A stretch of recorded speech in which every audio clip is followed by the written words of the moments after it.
حجاج بن یوسف ایک بادشاہ گزرا ہے، بڑا ہی سفاک بادشاہ، چنانچہ چند لوگ حضرت حسن بصری علیہ الرحمہ کے پاس آئے اور آ کر کہنے لگے کہ حجاج بن یوسف کا ظلم بڑھ رہا ہے، وہ نیک لوگوں پر ظلم ڈھا رہا ہے۔ چنانچہ اس وقت حسن بصری علیہ الرحمہ نے کیا کہا تھا؟ کہا تھا کہ ما جاء الحجاج الا بذنوبنا، کہ حجاج بن یوسف ہم پر ہمارے گناہوں کی وجہ سے مسلط کیا گیا ہے۔ آج جو مسلمانوں پر ظالم حکمراں مسلط کیے گئے ہیں وہ ہمارے گناہوں کی وجہ سے مسلط کیے گئے ہیں۔ اس لیے پیارے بھائیوں، ہمیں گناہوں سے بچنا چاہیے۔ اسی طرح گناہوں کے اثرات میں سے ایک اثر یہ ہے کہ دل کو زنگ لگ جاتا ہے، دل پر غلاف چڑھ جاتا ہے، کسی کی بات کا اثر نہیں ہوتا ہے۔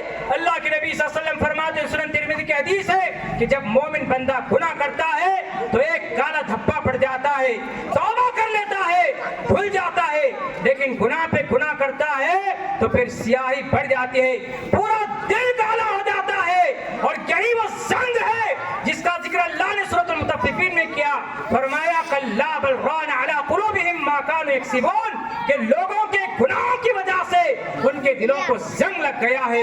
اور سیاہ دل کی مثال سے مسلم کی حدیث میں الٹے پیالے کی دی گئی، اوندے پیالے کی دی گئی ہے۔ اوندہ پیالہ جانتے ہیں، گلاس وغیرہ، گلاس کو سیدھا رکھیں گے اور اس گلاس کو الٹا کریں گے تو حدیث میں کالے دل کی مثال اسی سے دی گئی ہے۔ دو نقصانات ہیں اوندے پیالے کے۔ پہلا نقصان یہ ہے کہ اس پیالے کے اندر، اس گلاس کے اندر جو بھی اچھی چیز تھی، جیسے دودھ تھا، شربت تھا، شہد تھا، پانی تھا، کچھ بھی تھا اچھی چیز، اوندہ کریں گے تو ساری چیزیں گر جائیں گی۔ اسی طرح گناہگار دل میں جو پہلے ایمان کا نور تھا، نیکیاں تھی، وہ ساری ختم ہو جاتی ہے۔ اور دوسرا نقصان، سب سے بڑا نقصان کیا ہے کہ اب الٹے پیالے میں، الٹے گلاس میں آپ کچھ بھی اچھی چیز ڈالنا چاہیں گے وہ اپنے اندر نہیں لے گا۔ تو اسی طرح جب آدمی کا دل زنگ لگ جاتا ہے، آدمی کے دل کو زنگ لگ جاتا ہے، کالا ہو جاتا ہے، کسی کی بات کا اثر نہیں ہوتا ہے۔ آج ہمارے ساتھ یہی ہو رہا ہے۔ درس قرآن میں ہم کیا کیا سنتے ہیں، درس حدیث میں دین کی باتیں سنتے ہیں، جمعہ کے خطبات میں ہم دین کی باتیں سنتے ہیں، اس طرح کے اجلاسوں میں ہم دین کی باتیں سنتے ہیں۔ سوشل میڈیا کا زمانہ ہے، واٹس ایپ، فیس بک، انسٹاگرام پہ مختلف علماء کرام پہ تقریریں ہم سنتے ہیں، لیکن عمل میں کتنے پیچھے ہیں؟ ہم کس کو نہیں معلوم ہے کہ داڑھی کاٹنا حرام ہے، پھر بھی داڑیاں کاٹ رہے ہیں۔ ٹخنے سے نیچے پیجا ٹخنے سے نیچے ازار لٹکانا حرام ہے، پھر بھی لٹکا رہے ہیں۔ نماز چھوڑنے کا نقصان کتنا بڑا ہے، پھر بھی نماز چھوڑ رہے ہیں۔ سود کھانا حرام ہے، رشوت لینا حرام ہے، ظلم کرنا حرام ہے، دوسروں کی پراپرٹی پر ناجائز قبضہ کرنا حرام ہے، غیبت کرنا، چغلی کرنا، حسد کرنا، کینہ کپٹ رکھنا، بغض و عداوت رکھنا، نفرت کرنا، یہ ساری چیزیں حرام ہے۔ لیکن اس کے باوجود ہم عمل نہیں کر رہے ہیں، صرف بیانات سنتے ہیں، اس کے بعد خاموش بیٹھ جاتے ہیں۔ جبکہ صحابہ کرام کا معاملہ کیا تھا؟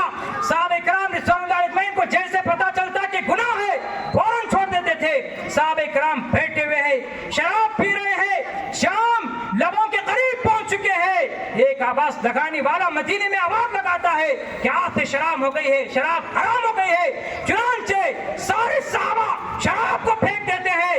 اس دن مدینے کی گلیوں میں پانی بہنے کی بجائے شراب بہنے لگا تھا۔ چنانچہ صحابہ کرام گھریلو گدھے کا گوشت ہانڈیوں میں پکا رہے ہیں، سب کو بھوک لگی ہوئی ہے، کھانے کے شوقین ہے، لیکن اعلان ہوتا ہے کہ آج سے گھریلو گدھے کا گوشت کھانا حرام ہے۔ ساری ہانڈیاں الٹتی جاتی ہے۔ ایک صحابی سونے کی انگوٹی پہنتے ہیں، نبی کریم صلی اللہ علیہ وسلم اتار کر کے پھینک دیتے ہیں، پھر اسے اٹھاتے بھی نہیں ہیں۔ یہ صحابہ کرام کا عمل تھا، یہ صحابہ کرام کا جذبہ تھا۔ جب ان کو پتا چلتا کہ حرام ہے پھر اس کے قریب بھی نہیں جاتے تھے۔ لیکن ہمارا معاملہ بالکل الٹا ہے، ہم پر کسی کا اثر نہیں ہو رہا ہے، نہ علماء کی باتوں کا، نہ اساتذہ کی باتوں کا، نہ ماں باپ کی باتوں کا، نہ سرپرستوں کی باتوں کا، نہ ذمہ داروں کی باتوں کا، کسی کا اثر نہیں ہو رہا ہے۔ کیوں نہیں ہو رہا ہے؟ تو اپنے دلوں کو دیکھیے کہ کہیں خلاف تو نہیں چڑھ گیا ہے، کہیں کور تو نہیں چڑھ گیا ہے، کہیں دل کالا تو نہیں ہو گیا ہے۔ اس لیے میرے بھائیو، گناہوں کا اثر ہے کہ جب آدمی پر گناہ جب آدمی گناہ کرتا ہے تو پھر کسی چیز کا بھی اثر اس پہ نہیں ہوتا. اس کی مثال دیکھیں ایسے ہے جیسے آدمی کی قوت شامہ کام کر رہی, سونی کی صلاحیت کام کر رہی ہے, گندگی کے پاس سے گزرے گا فوراً اسے گندی بدبو محسوس ہوگی. لیکن جو آدمی ہمیشہ گندگی میں رہتا ہے, گندگی صاف کرتا رہتا ہے, گندگی میں اڑتے بیٹھتا ہے, تو پھر اسے گندگی کی بدبو محسوس نہیں ہوتی ہے. مثال کے طور پر دیکھیں کہ جو لوگ بھی گندگی صاف وغیرہ کرتے ہیں وہ ناک پہ کپڑا وغیرہ باندھ کر کے نہیں کرتے ہیں, کیونکہ ان کو بدبو محسوس ہی نہیں ہوتی ہے. اسی طرح جس آدمی کا دل کالا ہو جاتا ہے اس کے ساتھ بھی ایسے ہی ہوتا ہے. میرے بھائیو, بس آخری 2 باتیں رہ گئی ہے. گناہوں کے برے اثرات میں سے برا اثر یہ ہے کہ آدمی کو مرتے وقت کلمہ نصیب نہیں ہوتا ہے. آدمی کو جب آدمی کی موت کا وقت آتا ہے, اس دنیا کو الوداع کہنے کا وقت آتا ہے, تو آدمی کی زبان سے کلمہ نہیں نکلتا ہے.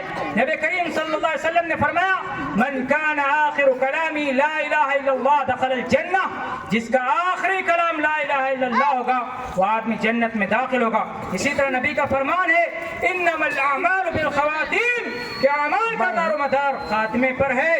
لیکن آخری وقت میں انسان کی زبان سے کلمہ لا الہ الا اللہ محمد رسول اللہ ادا نہیں ہوگا. علامہ ابن قیم علیہ الرحمہ ایک آدمی کا واقعہ نقل فرماتے ہیں جواب الکافی کے اندر.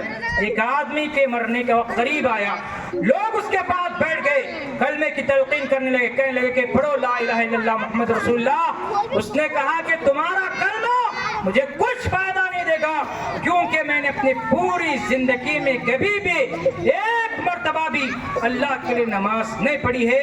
پھر وہ آدمی کلمہ پڑھے بغیر مر گیا. یہ نماز چھوڑنے کا نقصان ہے کہ آدمی کو مرتے وقت کلمہ نصیب نہیں ہوتا ہے. اسی طرح حافظ ابن رجب علیہ الرحمہ جامع العلوم والحکم کے اندر عبدالعزیز بن ابی رباط سے نقل کرتے ہیں. عبدالعزیز بن ابی رباط فرماتے ہیں کہ ایک آدمی کی جان کنی کا وقت تھا, میں اس کے پاس موجود تھا. چنانچہ وہاں پر بھی لوگوں نے تلقین کی کہ کلمہ پڑھ لو لا الہ الا اللہ محمد رسول اللہ. اس نے کہا کہ تم جو کلمہ مجھے سنا رہے ہو, جو کلمہ مجھے پڑھنے کے لیے کہہ رہے ہو, اس کلمے کا میں انکار کرتا ہوں. پھر وہ آدمی مر گیا, کلمے کا انکار کر کے مسلمان مر گیا. چنانچہ عبدالعزیز بن ابی رباط فرماتے ہیں میں نے تحقیق کیا کہ یہ آدمی کلمے کا انکار کر کے کیوں مرا. پتا چلا کہ یہ آدمی شرابی تھا. تو شراب کا نقصان یہ ہوگا, شرابیوں کے لیے وعید ہے کہ مرتے وقت کلمہ نصیب نہیں ہوگا. پھر عبدالعزیز بن ابی رباط فرماتے ہیں کہ لوگوں گناہوں سے بچو, کیونکہ انہی گناہوں نے اس سے یہ الفاظ اگلوائے, یعنی اس نے کلمے کا انکار کر دیا تھا. اسی طرح علامہ ابن قیم فرماتے ہیں کہ ایک آدمی تھا گانے کا بڑا شوقین, جس طرح ہمارے آج کے بچے نوجوان گانے کے بڑے شوقین ہیں. وہ گانے خود گاتا تھا, گانے سنتا تھا. مرنے کا وقت قریب آیا, لوگوں نے کہا کہ کلمہ پڑھ لو. کلمہ پڑھنے کے بجائے گانا گاتے ہوئے مر گیا. کتنی بری موت مرتے ہیں لوگ, چوری کرتے ہوئے, ڈاکہ ڈالتے ہوئے, زنا کرتے ہوئے, شراب پیتے ہوئے, ظلم کرتے ہوئے, سود کھاتے ہوئے, حرام کاری اور حرام خوری کرتے ہوئے. یہ ساری بری موت کیوں ہوتی ہے انسان کی؟ اس کے گناہوں کی وجہ سے. آخری بات یہ میرے بھائیوں, گناہوں کا سب سے بڑا نقصان یہ ہے کہ انسان کی آخرت برباد ہو جاتی ہے. آخرت برباد ہوتی ہے, انسان جنت سے محروم ہو کر کے جہنم میں پھینک دیا جاتا ہے. اللہ کے نبی صلی اللہ علیہ وسلم نے پوچھا صحابہ کرام سے اتدرون ما المفلس, جانتے ہو مفلس کسے کہتے ہیں, غریب کسے کہتے ہیں؟ صحابہ نے کہا کہ جس کے پاس درہم و دینار نہ ہو, مال و دولت نہ ہو, وہ آدمی غریب ہے. نبی کریم صلی اللہ علیہ وسلم نے فرمایا میری امت کا مفلس وہ ہے, ان المفلس من امتی یاتی یوم القیامت بصلاۃ وصیام وزکات. میری امت کا غریب وہ آدمی ہے جو قیامت کے دن نماز, روزہ, زکات کے ساتھ آئے گا, لیکن قد شتم ھذا, کسی کو گالی دی ہوگی, وقذف ھذا, کسی پر تہمت لگائی ہوگی, وَأَكَلَ مَالَ هَذَا, کسی کا مال ناحق طریقے سے کھایا ہوگا, وَسَفَكَ دَمَ هَذَا, کسی کا مرڈر کیا ہوگا, وَضَرَبَ هَذَا, کسی کو مارا ہوگا. چنانچہ جن پر اس نے ظلم ڈھایا ہوگا تمام مظلومین کو اس کی نیکیاں دی جائیں گی اور ان کے گناہ اس پر ڈال دیے جائیں گے. ثُمَّ طُرِحَ فِي النَّارِ, پھر آدمی کو جہنم میں پھینک دیا جائے گا.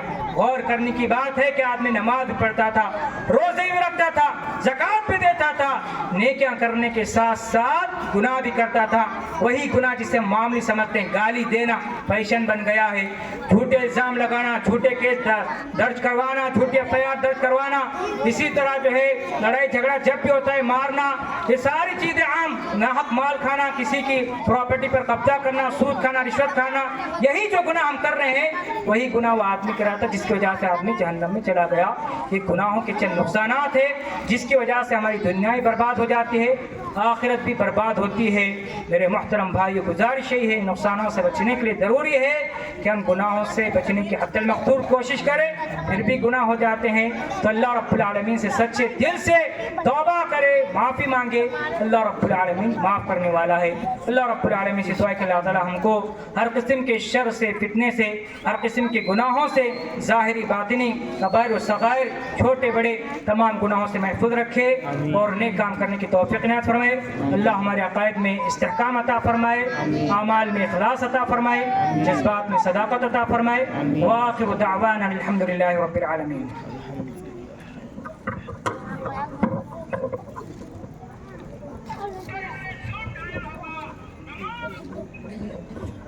جزاک اللہ خیر واحسن الجزا۔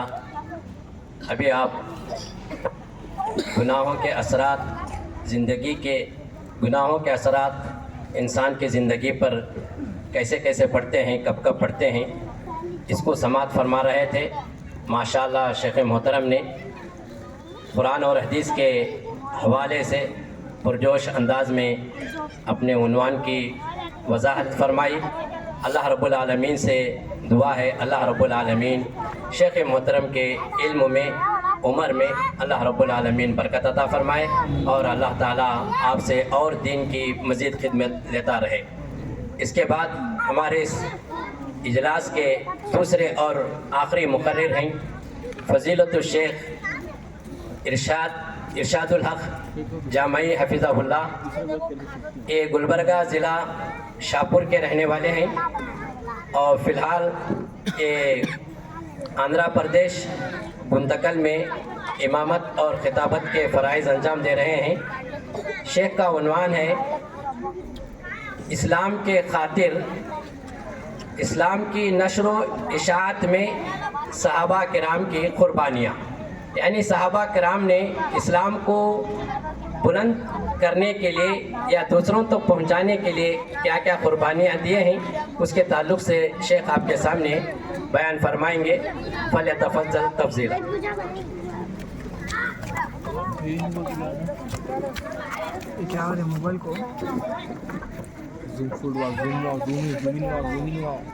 السلام علیکم ورحمۃ اللہ وبرکاتہ۔ جو بھی احباب دور بیٹھے ہوئے ہیں ان سے گزارش ہے کہ وہ سامنے آ جائیں۔